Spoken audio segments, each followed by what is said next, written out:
अब हम आते हैं दूसरे एक और बिंदु की ओर, जिसे कहेंगे हम औपनिवेशिक शहरों की पड़ताल। पड़ताल का अर्थ छानबीन। जाने थोड़ा कि औपनिवेशिक शहर अंदरूनी उनके हालात क्या थे, और उसके लिए थोड़ा सा हम इतिहास की ओर फिर देखें। भारत में इन औपनिवेशिक शहरों की पड़ताल के संबंध में औपनिवेशिक रिकॉर्ड और शहरों का इतिहास, ये हमारा पहला विषय है। आंकड़ों की दृष्टि एवं जानकारियों के संग्रह, ये औपनिवेशिक शासन का प्रमुख आधार हुआ करता था। जानकारियां इकट्ठा करो और आंकड़े इकट्ठे करो, कितना पैसा आ रहा है, कितना जा रहा है, किस मद में कितना खर्च, कितने लोग आ रहे हैं, कितने लोग स्थायी हैं, किस वर्ग के लोग कितने हैं, ये आंकड़े उस समय बहुत महत्वपूर्ण होगा। तो अंग्रेजों की जो आर्थिक व्यवस्था थी वो आंकड़ों पर काफ़ी कुछ आधारित थी। व्यापार वाणिज्य के विकास के लिए अंग्रेजी कंपनियां व्यापारिक गतिविधियों के विस्तृत विवरण तैयार करने लगी। शहरों का नियमित रूप से सर्वेक्षण कराया जाने लगा, सांख्यिकी आंकड़े इकट्ठे करवाए जाने लगे। आज भी आप देखेंगे कि आज की दुनिया जो है वह डाटा की दुनिया है। आप जानते हैं ना डाटा क्या होता है, यानी आंकड़े।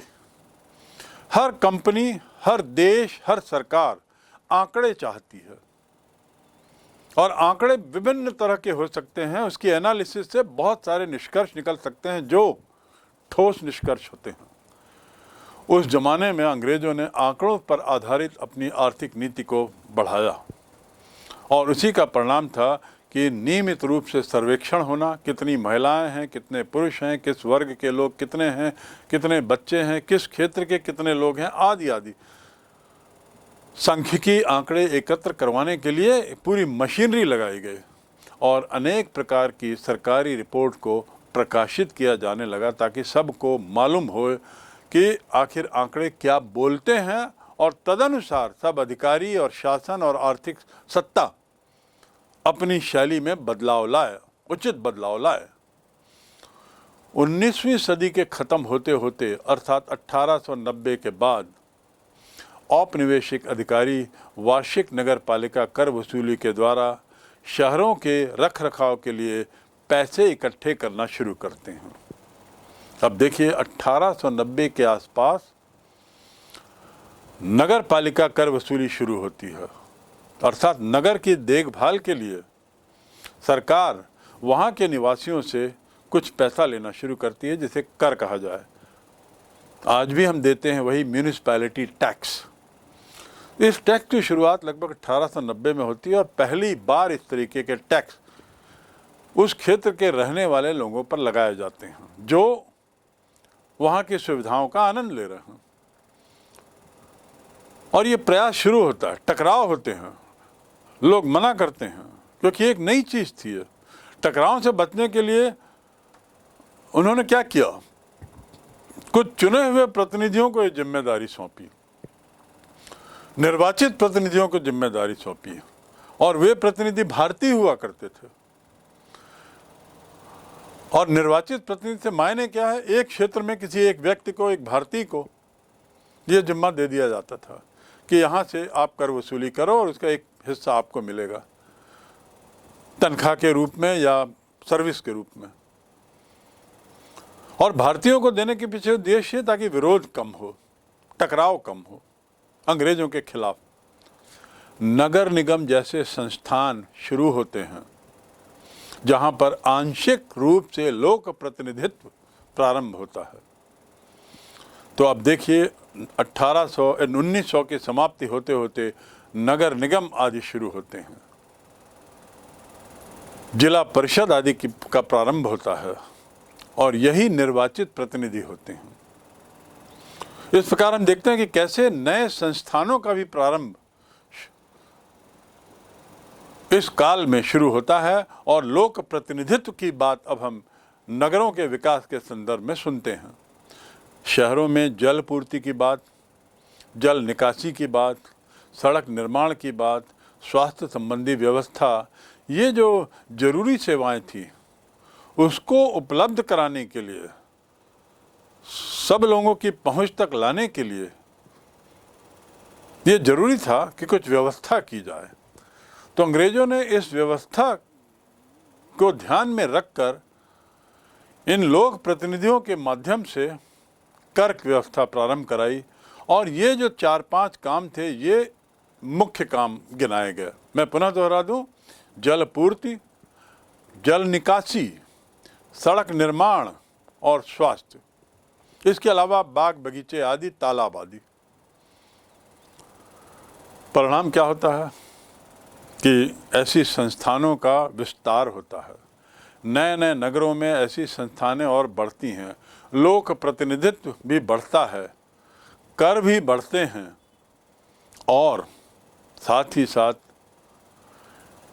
इनका भी डाटा बनता है, इनकी भी आंकड़े बनते हैं। नगर निगमों की गतिविधियों के कारण नए तरह के रिकॉर्ड अस्तित्व में आने लगते हैं। रिकॉर्ड से मतलब डॉक्यूमेंट्स, नए तरीके के डॉक्यूमेंट सामने आने लगते हैं। और अंग्रेज चूंकि इन रिकॉर्ड्स की अहमियत समझते थे, सांख्यिकी की अहमियत समझते थे, इन रिकॉर्ड्स को भी बड़ा संभाल कर संजो कर रखा जाने लगा। आज यही रिकॉर्ड हमारे लिए उस काल के इतिहास का रिकॉर्ड के रूप में काम करते हैं, के रूप में उनका उपयोग होता है।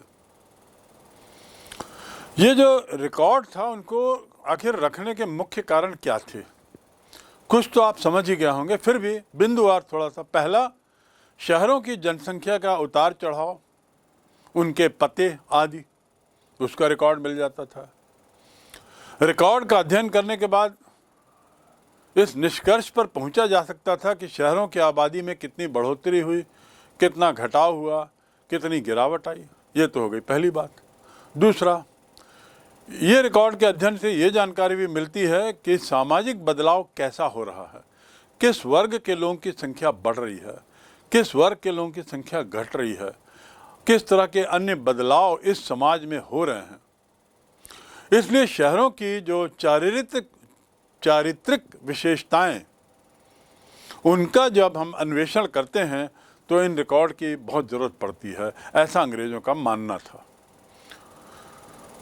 तीसरा, रिकॉर्ड की मदद से ही व्यापारिक और औद्योगिक गतिविधियों को दिशा दी जा सकती थी, क्योंकि उससे जो आंकड़े निकलते थे वो बताते थे कि किस चीज़ की ज़रूरत है और उसमें कितनी कमी है, उस कमी की पूर्ति के लिए हम क्या कर सकते हैं, किस चीज़ की ज़रूरत कम है और प्रोडक्शन ज़्यादा है, तो क्या ऐसा किया जाए जिससे कि नुकसान कम हो, लाभ बना रहे।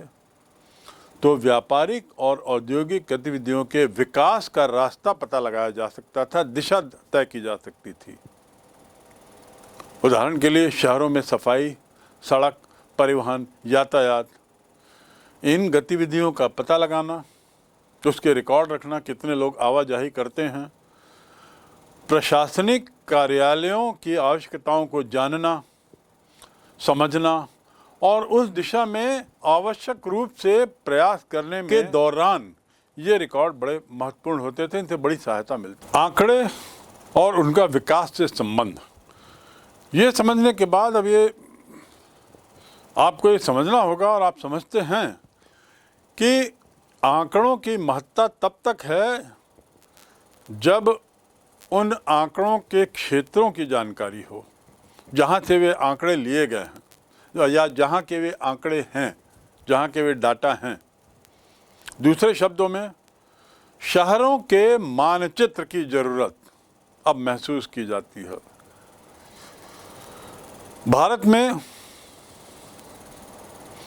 अपने प्रारंभिक वर्षों में ही औपनिवेशिक सरकारों ने शहरों के मानचित्र तैयार करने का एक लक्ष्य बना लिया था शुरू के काल में, क्योंकि इंग्लैंड में वही होता आया था। तो भारत में भी उनको ये समझ में आया कि ज़रूरी है कि एक शहरों का मानचित्र बने जिसमें सब कुछ स्पष्ट हो, कौन से मकान कहाँ हैं, सड़कें कैसी हैं, ड्रेनेज सिस्टम कैसा है, आमोद प्रमोद के साधन, बगीचे, बाल आदि कहाँ कहाँ हैं, भव्य भवन कहाँ हैं आदि। तो विशेष रूप से बल अंग्रेजों ने प्रारंभ से ही औपनिवेशिक सरकार ने औपनिवेशिक नगरों के विकास पर दिया। किसी भी स्थान को बनावट और भूदृश्य को समझने के लिए भी ये बड़े जरूरी थे। वे स्थान बनाव कैसे हैं, उतार चढ़ाव कितना है, कितना दलदली है, मिट्टी कैसी है, वहाँ पर मकान बनाना कितना कठिन और सरल है, और साथ ही इस क्षेत्र की बनावट कैसी है, भूदृश्य कैसा है, वे आयताकार हैं कि चतुर्भुज हैं कि 6 कोण में अभी डेवलप हो रहे हैं, आदि आदि थे। बहुत सी चीज़ें आप आज जीपीएस के माध्यम से क्या नहीं समझते।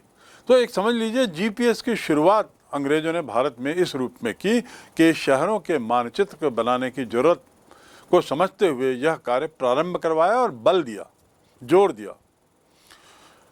अंग्रेजों का विचार था, जो औपनिवेशिक शासक थे, कि मानचित्रों की सहायता से किसी भी क्षेत्र विशेष पर अधिक कुशल नियंत्रण और अधिक विकास की क्षमता पनप सकती है, स्थापित हो सकती है। शहरों में होने वाली वृद्धि के कारण विकास की योजनाओं को तैयार करने, व्यवसायों को विकास देने और औपनिवेशिक सत्ता को और मजबूती से स्थापित करने में मानचित्र बहुत मदद करेंगे। इसलिए भी मानचित्रों का निर्माण किया गया। मैं पुनः दोहरा दूं, विकास की योजना तैयार करने, व्यवसायों का विकास करने, व्यवसायों के विकास से मतलब है किस क्षेत्र में कौन सा व्यवसाय ज़्यादा बढ़ाया जाए, किसकी गुंजाइश ज़्यादा है, किसकी खपत ज़्यादा है, किस तरह के उद्योग की स्थापना की गुंजाइश यहाँ ज़्यादा है। आज भी वही होता है, देखेंगे आप, ट्रांसपोर्ट नगर है तो कोई सा बर्तनों का नगर है, कोई सा बुनकरों का नगर है, कोई चमड़े के सामान किसी क्षेत्र में ज़्यादा होते हैं, आदि आदि। तो रॉ मटेरियल और मैन पावर और ज़रूरत, ये 3 के ध्यान में रखते हुए बेहतर तरीके से व्यवसायों का विकास तभी हो सकता है जब उसके नक्शे हों हमारे पास। साथ ही औपनिवेशिक सत्ता को मजबूत करने के लिए भी ज़रूरत है अपना नियंत्रण। सत्ता के द्वारा अपने नियंत्रण को अक्षुण्ण बनाए रखने के लिए भी ज़रूरत है कि हमें मालूम हो कि हमारा दायरा क्या है। पुलिस थाना जो आज है, पुलिस थाने को मालूम रहता है कि उसका कार्य क्षेत्र क्या है, उसका नक्शा क्या है, भौगोलिक सीमाएं क्या हैं, कितने मकान उसमें हैं, कितनी महिलाएं हैं, कितने पुरुष हैं। तो हर पुलिस थाने को ये जानकारी जरूर रहती है। तो एक तरीके से ये सब बातों की शुरुआत अंग्रेजों ने औपनिवेशिक नगरों के विकास के दौरान ही शुरू कर दी थी। साथ ही रक्षा संबंधी उद्देश्य, उसकी योजना बनाने के लिए भी नक्शे जरूरी थे कि इस नगर की रक्षा करना है, या कॉलोनी जो बनाई थी उसकी रक्षा के लिए हमें जानना जरूरी है कि हमारी सीमाएं किस ढंग की हैं, नदियों से लगी हैं, कितनी तटीय हैं, कितनी पहाड़ी नुमा हैं, आदि आदि। क्षेत्र विशेष की विकास योजनाओं को तैयार करने, व्यावसायिक संबंधों का पता लगाने, कराधान की उचित व्यवस्था करने और रक्षा संबंधी व्यवस्था में भी ये नक्शे बड़ा उल्लेखनीय योगदान किए। बहुत अच्छे तरीके से इन नक्शों से अंग्रेजों को सहायता मिली। शहरों के मानचित्र के बाद अगला बिंदु है जनगणना संबंधी आंकड़ों की उपयोगिता। जनगणना से जो आंकड़े सामने आए, मात्र संख्या नहीं बल्कि उसका वर्गीकरण, उसका कैसे उपयोग हुआ। शहरों के विस्तार पर नजर रखने के उद्देश्य से नियमित रूप से आंकड़े तैयार किए गए, जनसंख्या जनगणना की गई। जो इतिहासकार हैं भारत के विद्वान लोग, उनके अनुसार 19वीं शताब्दी के बीच में, मध्य में, करीब 1850-60 में अनेक स्थानों पर जनगणना पहली बार की जाती है। 1850 के आसपास 1872 में पहली बार अखिल भारतीय जनगणना होती है। आज भी आपको मालूम होना चाहिए कि हर 10 वर्ष में जनगणना किए जाने का प्रावधान सरकार के पास है और होता है। तो 1872 में पहली अखिल भारतीय जनगणना का प्रयास होता है। उसके बाद 1881 में प्रत्येक 10 वर्ष में की जाने वाली जनगणना व्यवस्था को नियमित रूप दे दिया गया, जो आज तक अबाध्य रूप से जारी है। बीच में कभी कभी 1-2 बार ये जनगणनाएं समय पर नहीं हो पाई, पर उसके कारण दूसरे हैं। लेकिन सरकार इस बात के प्रति सजग रही स्वतंत्रता के बाद भी कि जनगणनाओं का अपना औचित्य है, महत्व है और हर 10 वर्ष में ये किया जाना चाहिए। ये जो दशकीय अर्थात हर 10 वर्ष में की जाने वाली जनगणना को जो नियमित रूप दिया गया, एक जनगणना व्यवस्था को व्यवस्थित किया गया, भारत के शहरीकरण का अध्ययन या शहरीकरण के रुझान को समझने में इन आंकड़ों ने, जनगणना संबंधी आंकड़ों ने बहुत महत्वपूर्ण जानकारी दी। क्या जानकारियां थी? जैसे पहला, जनसंख्या संबंधी आंकड़ों से औपनिवेशिक भारत के विभिन्न शहरों में रहने वाले श्वेत और अश्वेत लोगों की कुल संख्या आराम से मिल गई। दूसरा, इन आंकड़ों से श्वेत और अश्वेत शहरों के निर्माण, विस्तार, रहने वालों के जीवन स्तर, बीमारियों के जनता पर पड़ने वाले दुष्प्रभाव, इनके बारे में महत्वपूर्ण जानकारी मिलती है। तीसरा, इन आंकड़ों से शहर में रहने वालों की औसत उम्र, अलग अलग वर्ग के लोगों की उम्र, लिंग अर्थात महिलाएं या पुरुष, जाति और व्यवसाय आदि के संबंध में बहुत जानकारियां मिली। न जाने कितनी जानकारियां आंकड़ों के माध्यम से एकत्रित की जा सकती हैं। इस प्रकार जनसंख्या संबंधी आंकड़ों से औपनिवेशिक संदर्भ में शहरीकरण के रुझानों को समझने में बहुत मदद मिली और इसके द्वारा जनसंख्या के विषय में जो जानकारी मिलती है, सामाजिक जानकारियां,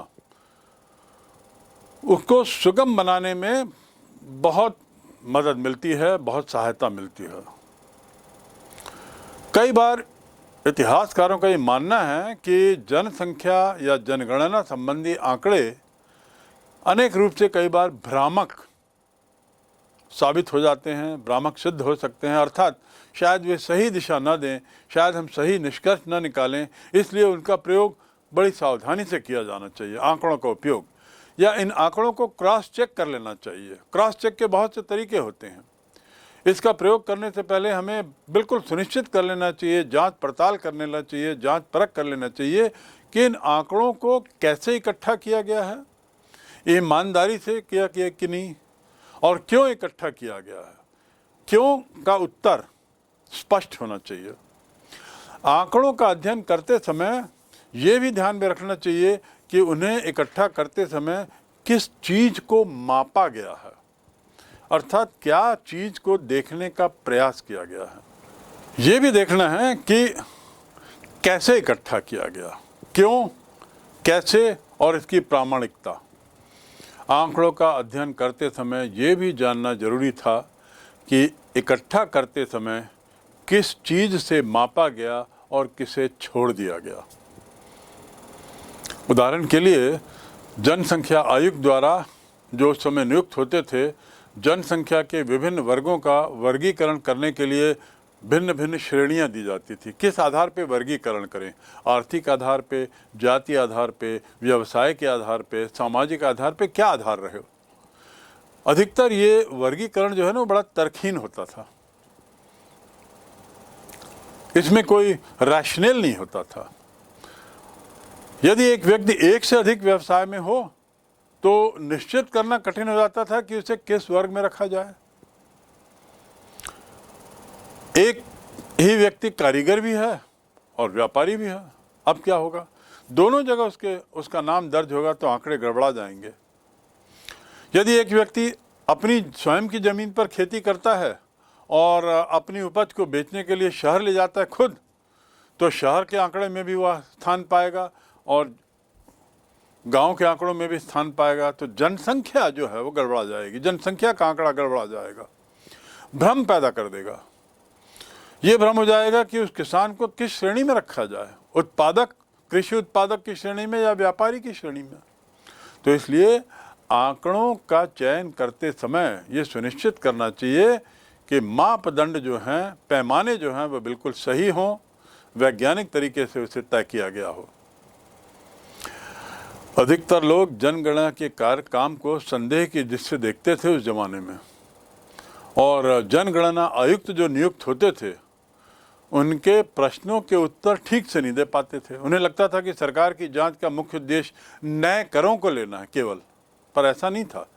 उनको लगता था कि सरकार ये आंकड़े केवल इसलिए लेना चाह रही है कि इससे पता लगे कि कितने लोगों द्वारा कर नहीं दिया जा रहा है, और ऐसी स्थिति में फिर उन्हें बाध्य किया जाए और अपना कर से होने वाली आय को बढ़ाया जाए। पर सच्चाई इससे कोसों परे थी। प्राय ऊंची जाति के लोग सूचना देते समय अपनी ऊंची हैसियत का दिखावा करते थे और इस प्रकार आंकड़े नहीं देते थे। शहरों में रहने वाले लोग आजीविका उपार्जन के लिए फेरी लगाते थे और काम नहीं होने पर मजदूरी का भी काम करते थे। ऊंची जाति के लोग महिलाओं के विषय में सूचना देने में आनाकानी करते थे। इस प्रकार के अनेक लोग स्वयं को जनगणना कर्मचारियों के सामने कई बार अलग तरीके से पेश आते थे। कुछ व्यापारी बताते थे, जो सच्चाई से कई कोसों दूर था। फेरी लगाने वाले, मजदूरी करने वाले तो एक स्थान से दूसरे स्थान आते जाते रहते थे, तो इसलिए उनकी गणना में बड़ी दिक्कतें थी। और साथ ही जनगणना अधिकारी ने यह भी पाया कि व्यापार को अधिक सम्मानित गतिविधि माना गया, तो कई लोग अपने को व्यापारी बताते थे, ये सोचते हैं कि शायद हम सम्मानित वर्ग की श्रेणी में इस बहाने आ जाएंगे। यह बात भी सच्चाई से बहुत दूर थी। जनगणना संबंधी समस्या यहीं खत्म नहीं होती। कई बार अधिकारी या जनगणना कर्मचारी, उनके द्वारा जो मृत्यु दर और बीमारियों से संबंधित आंकड़े इकट्ठे किए जाते थे, वे सटीक नहीं होते थे। उसमें बहुत सी खामियां थी। प्राय लोग बीमारी की जानकारी देने से कतराते थे, जैसा आज भी ये कमोबेश गांव में यही स्थिति है। बहुत लोग उपचार भी गैर लाइसेंसी डॉक्टरों से करवाते थे, तो डॉक्टरों के पास जो आंकड़े हैं किसी एक बीमारी के, उन आंकड़ों का मिलान सही नहीं होता था और परिणाम स्वरूप बीमारी अथवा मौत के आंकड़ों की यथार्थता, सच्चाई साबित नहीं हो पाती थी और वो संदिग्ध थी, शंका के दायरे में आ जाती थी। तो इन समस्याओं को जानते हुए ये कहने में कोई हिचक नहीं कि आंकड़ों की शुरुआत तो हुई, आंकड़ों की महत्ता को तो समझा गया, लेकिन उसमें कई दिक्कतें भी थी। पर ये दिक्कतें आंकड़ों के कलेक्शन की व्यवस्था में बाधक नहीं बनी, राह का रोड़ा नहीं बनी, सतत रूप से वह जारी रही। अब हम आते हैं अगले बिंदु पर, वह है बदलाव के रुझान। बदलाव के रुझान से मतलब जैसे जैसे बदलाव आ रहा था, उपनिवेशीकरण हो रहा था, वो किस दिशा में हो रहा था, इसके मायने क्या थे। जनसंख्या संबंधी आंकड़ों का यदि हम सावधानी से अध्ययन करें तो कुछ रोचक रुझानों की जानकारी मिलती है। 1800 के बाद, सन 1800 के बाद देश में शहरीकरण की गति थोड़ी कम पड़ जाती है।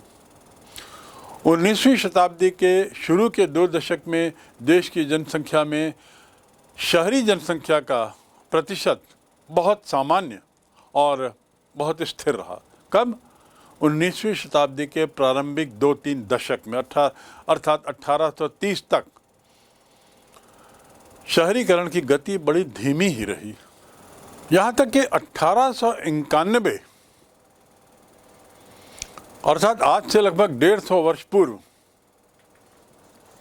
देश की कुल जनसंख्या में शहरी आबादी केवल 9.4% थी।